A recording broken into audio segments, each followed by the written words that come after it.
Hey gang, Uncle Todd here.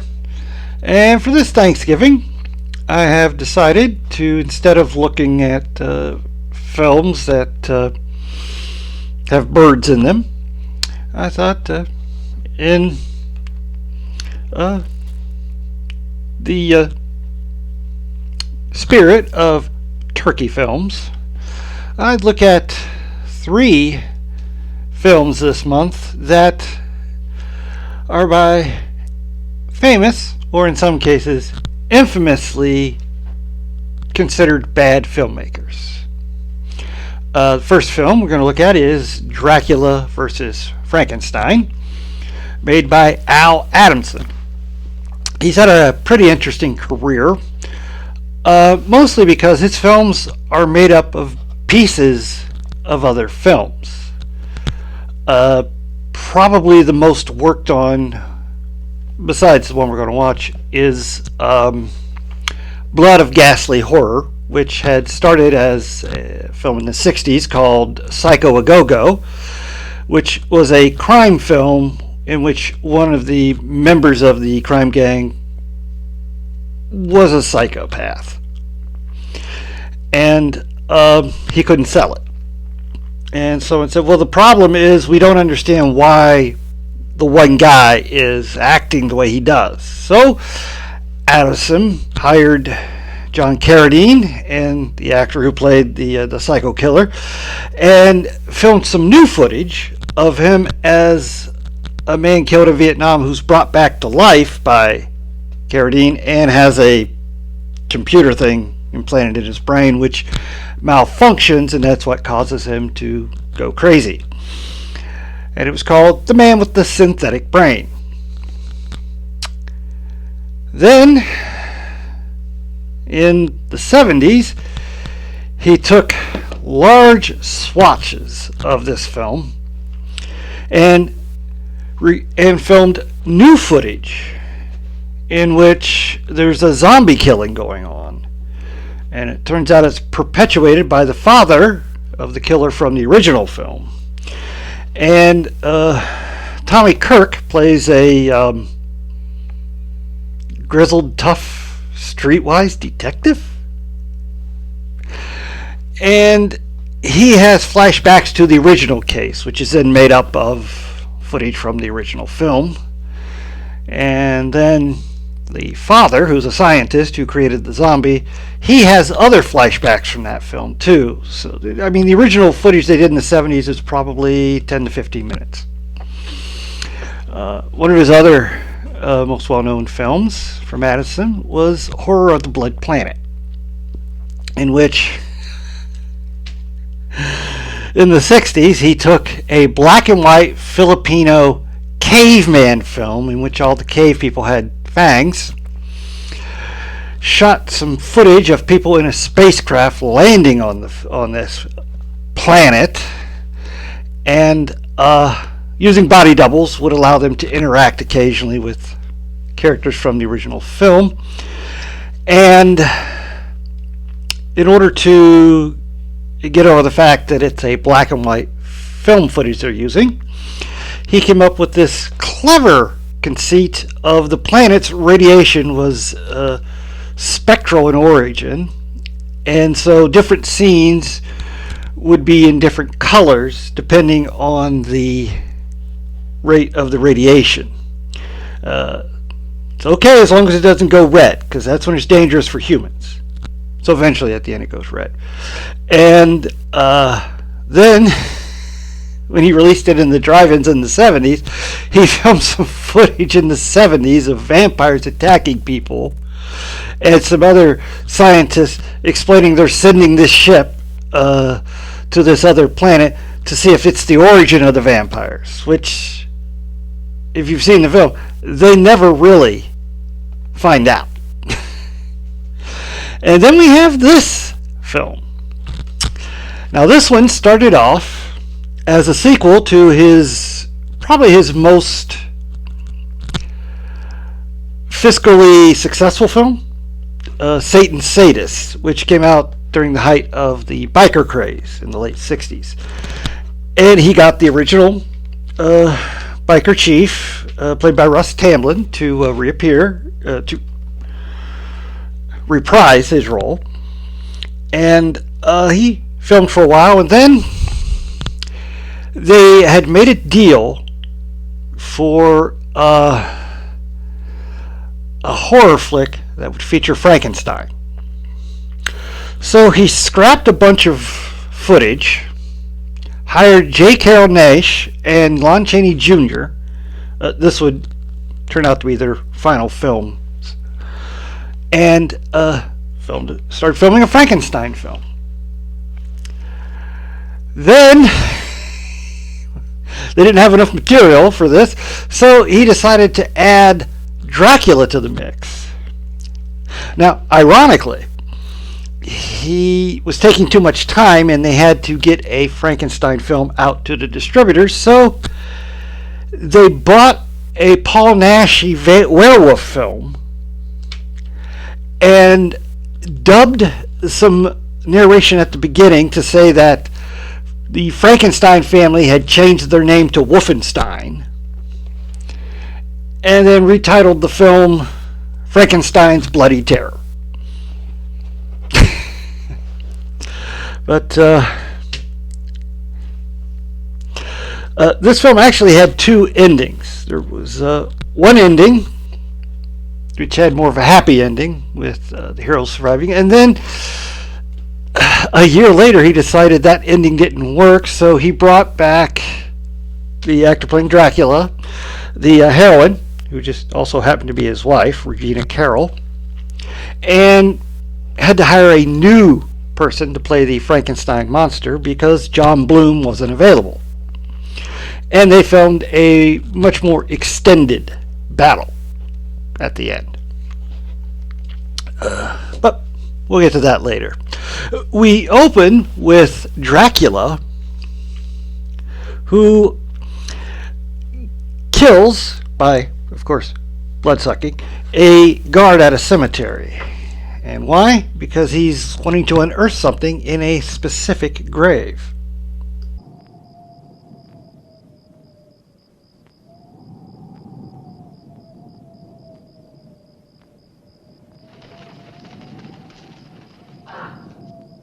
Ugh. He's gnarly looking. Well, we'll get back to them later. Right now, we're off to Santa Monica, where, under the pier, a woman, hoping to meet up with her boyfriend under it, runs into a stranger who's carrying an axe.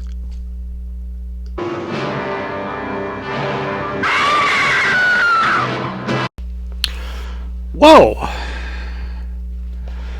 That was unexpected. Or were we expecting it? I don't know, when you see an axe. Anyway, no time to wonder about that, because we're off to Vegas for Vegas singer Judith, who, after completing a rather Vegas-y tune, rather kitschy and campy, she gets a telegram. Her sister is missing. So she goes down to Santa Monica. The victim was her sister, but you'll find that out a little later. Anyway, she meets up with, what is his name? Sergeant Martin.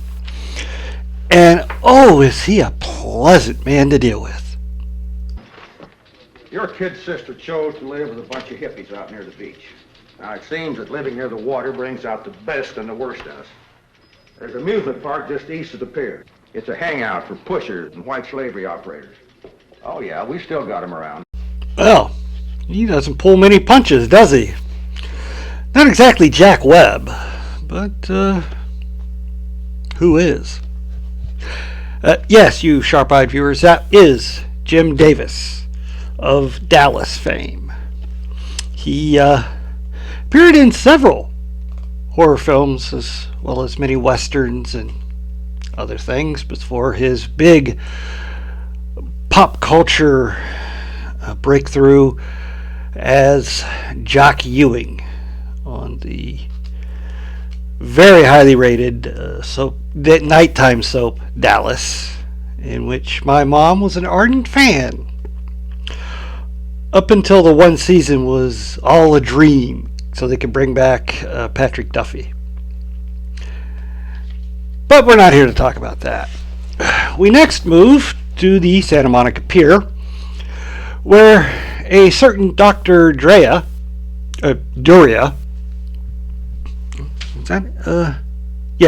Duray, that's how he's pronouncing it, runs a chamber of horrors. Underneath that chamber of horrors is a lab where he likes to do a lot of monologuing. The circulatory system must experience a traumatic shock, one that is inconceivable to the human mind. The idea of trauma is not a new one, but I am sure I am the first such experimenter. Basically, he has this assistant who he was talking to, Groton, played by Lon Chaney, and he has come up with this theory that extremely horrifying events has an effect on the blood, and then you kill them in the moment of that. He then brings them back to the doctor, who reanimates them, revives them. He revived the woman whose head was decapitated, brought her back to life so that he can use her blood to make his elixir he's been working on, that he believes will be able to cure him of his paralysis. Okay. Now, Groton, normally, is a mild-mannered, friendly little mute guy. Little. It's like 6'4". Mute guy who likes to play with puppies, i.e. he's Lenny from Of Mice and Men. And then Dr. Duray will inject him with a certain formula he made from the same blood.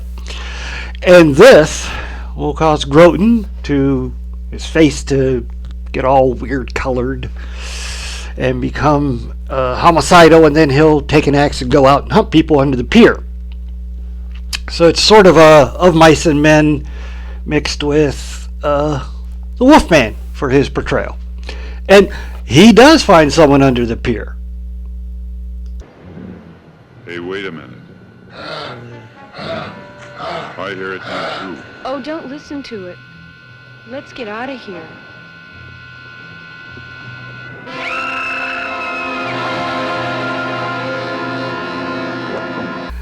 While Groton's out doing his job, Dr. Duray, he has an unexpected visitor. That sounds like familiar conversation for a man who's the last living member of the family of Frankenstein. Is it not, Dr. Duray? Or should I say Frankenstein? But when a man comes into my house and casts no reflection on my mirror, and upon his hand wears the unholy crest of Dracula, there is no scientific answer to anything. So they basically know who each is. Why is Dracula there? Well, it seems, as we saw in the beginning, he's unearthed the body of the Frankenstein monster, which Dr. Duray's ancestor had created. And he goes into how Duray was adopted when he was a child after his parents died, and that's why he's now Dr. Duray, and that, as all scientific geniuses go through, he was discredited by members of the medical community, and then there was an accident, and that's why he's in the wheelchair. But if he can revive the monster, he can get revenge. And he also wants to help Dr. Duray create his elixir for unspecified reasons that I'm sure will be revealed later. The next morning, Judith is going around showing her sister's picture to people to see if they know anything about her. And while at a coffee shop, this comes to the attention of what is their name? Rico. And he does not like it. Where's she want? She's looking for some broad.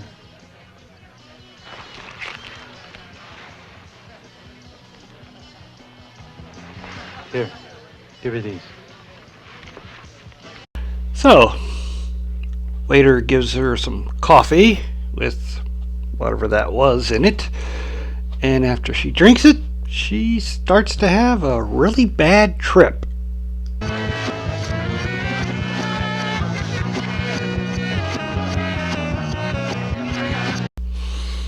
Luckily, a local hippie named Strange, who we were introduced to earlier, he gets her in, takes her out of there before things get too bad. Meanwhile, that night, Dr. DeRay succeeds in reviving the monster, and he's sent out to get DeRay's revenge on Dr. Beaumont.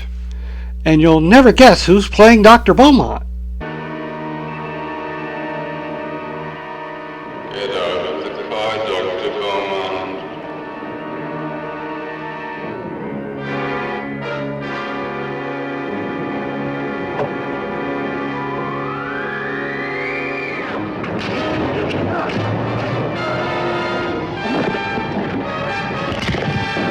Yes, that was indeed Forrest J. Ackerman, creator of famous Monsters of Filmland magazine, and the character of Vampira.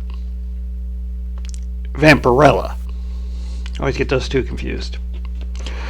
Anyway, the next morning, Judith wakes up in the pad of Mike. He's a older dropout. Strange and his girlfriend Samantha brought her to him, and while they talk, he explains how he knew her sister. Joni was up by the amusement park. That was the big attraction. The big attraction? She used to have fantasies about being a freak. Well, with Strange and Samantha in tow,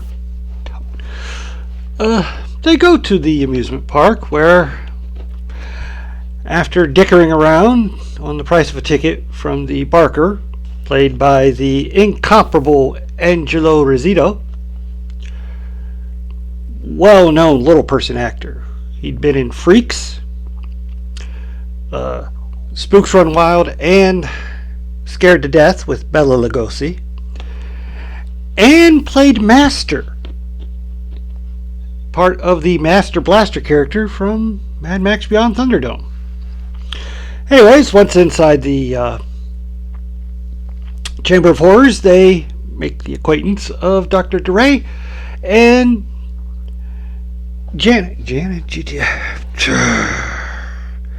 Judith. I'm horrible with names tonight. Judith shows him Joni's picture. I have a picture of Joni.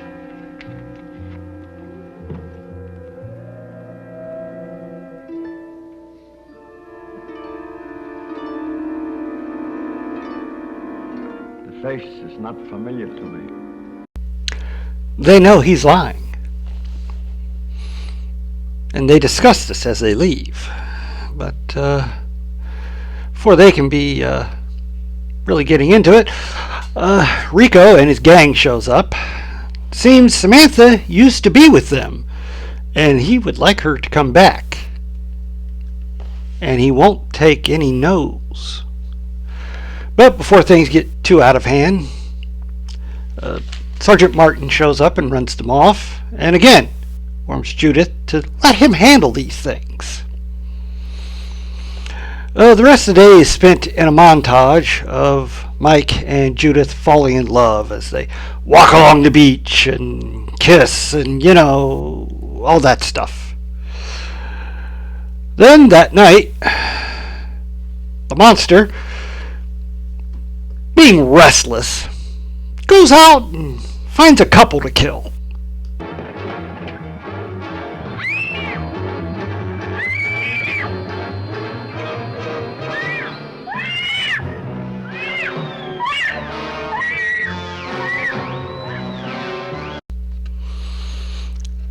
Unfortunately for two patrol officers, they show up at the scene, and the monster gets a twofer. And what did this have to do with the plot? Nothing. It was just there to add time to get a feature length out of this. Rico and his gang come upon Samantha on the beach and decide now's the time to reinitiate her into the gang.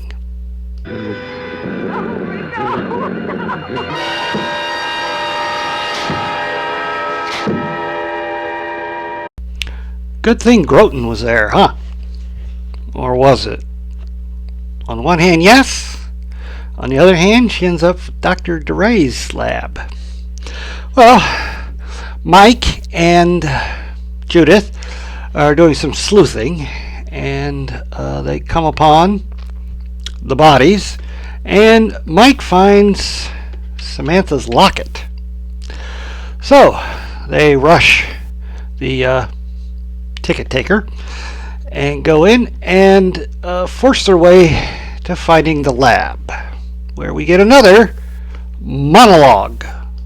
She is well, but because of what she witnessed, the destruction of 3 young men who wished her harm, she produced a remarkable cellular conversion. Her blood has the exact components necessary to complete my serum. Dr. DeRay's next step is to produce that same effect in Judith by killing Mike in front of her. Well, Mike's not going to stand for that.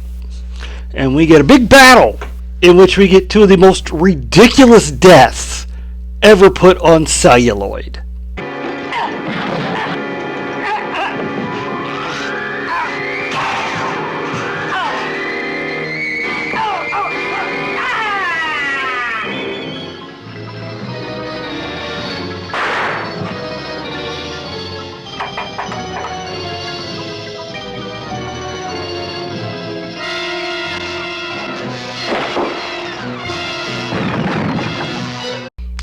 As for Groton, he grabs Judith and decides to do a King Kong with her. But he didn't count on Sergeant Martin.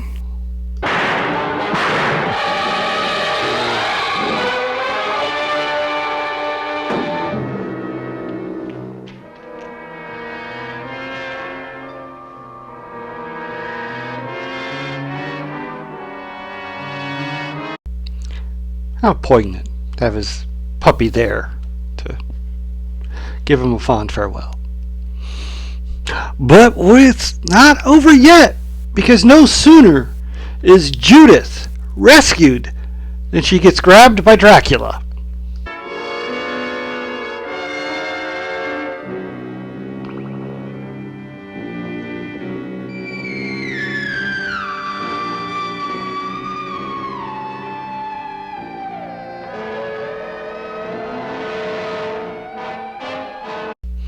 Well, that was a pretty neat effect, you gotta admit. But Dracula's a little PO'd. You see, his intention had been to use Dr. DeRay's elixir in the belief that it would make him impervious to sunlight and he'd be invulnerable. Well, he thinks he can replicate that with Judith. Once again, Mike's not going to stand for that.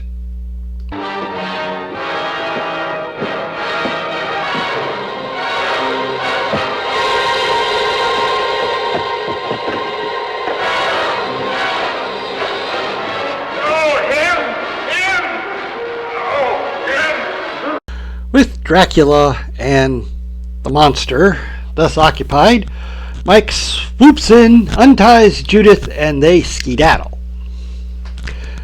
Now, originally, this is where the film was going to end, with the monster destroying Dracula and then getting taken down by the police.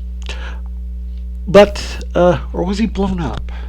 I can't remember. It's been a long time since I've seen that ending footage. It was on a DVD I once rented. But they thought, well, that's not really much of a fight. It was only a few seconds, and with a title like that, you gotta give them something. So, because the actor playing Mike, again, wasn't available, they used a body double and killed him off. And then this was filmed about a year later. So they then take Judith to a abandoned church for some reason, in which Dracula is going to produce that effect in Judith and then drain her of blood, thus making him invulnerable and her a vampire. And as always happens in Frankenstein movies, he's kind of got affection for Judith, and so he doesn't really want Dracula to do that.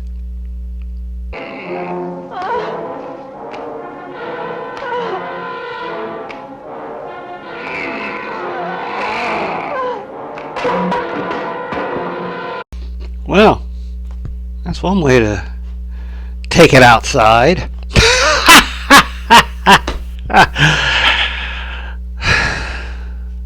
I'm sorry.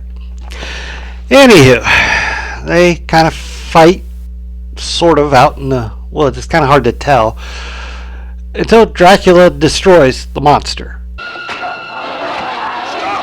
Stop or I'll destroy you piece by piece as Dr. Frankenstein created you.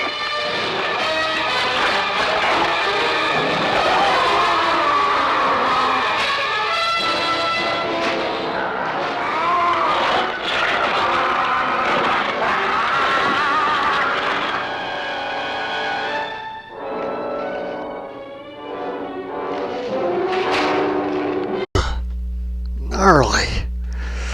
Anyway, unfortunately, because he waited so long to take Judith to the church, he's run out of time and the sun's coming up. So he's got to get back inside. He doesn't make it.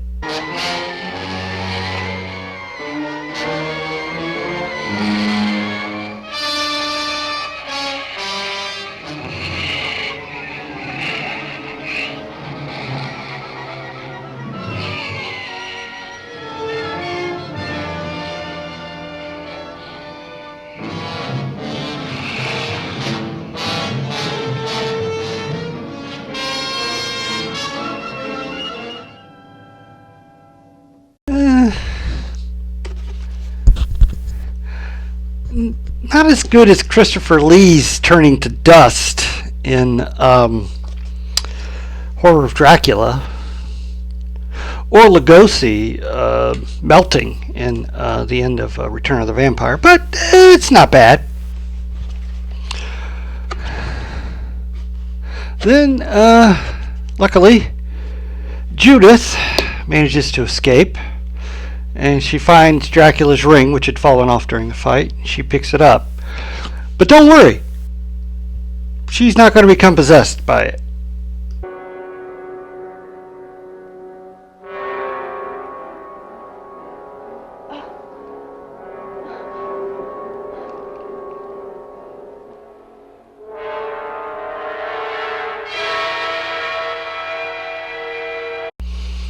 And thus we come to the end. I kind of like this film. It's goofy, at times incoherent, and it just bounces from one thing to the next. When you know the the filming of it. It makes it easier to understand what the heck happened and what's going on. But, you know, a first-time viewer with no knowledge would say, what is this? This makes no sense. Who are these characters? Well, now, what are these characters over here? That is just the way Adamson worked. And sometimes the films were incoherent, and sometimes they were less incoherent. Of course, Adamson, he sadly left filming after his wife died of cancer. And even more sad, just when he was planning to start making films again, some years later, he was sadly killed by a person who he had working on his house, who had been cheating him. But on to more pleasant subjects.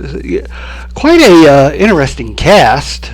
Of course, Jim Davis had done a lot of low-budget films, you know, as a working actor. J. Carrol Naish as Dr. DeRay. He's an Academy Award winner. He won an Oscar for Best Supporting Actor in A Song for Benny, I think it was called, or A Letter for Benny. I'll have to check on that, but yeah. And he made a lot of great films, like Sahara, Calling Dr. Death, which was an Inner Sanctum mystery.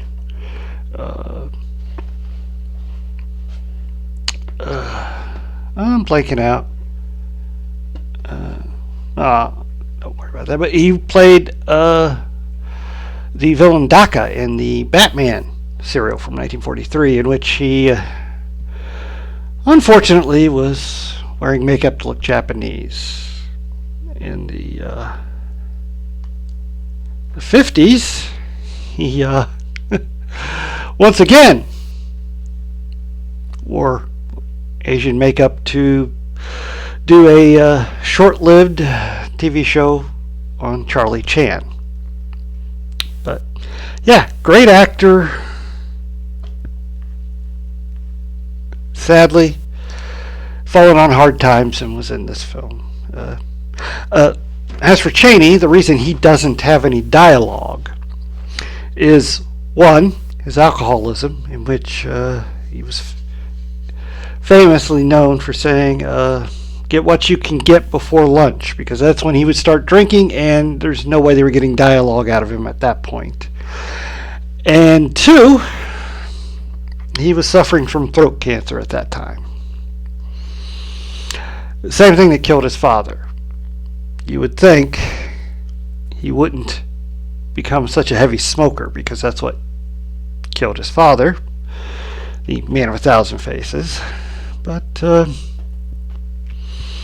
our demons do compel us. The man playing Dracula was billed as Xander Vorkov.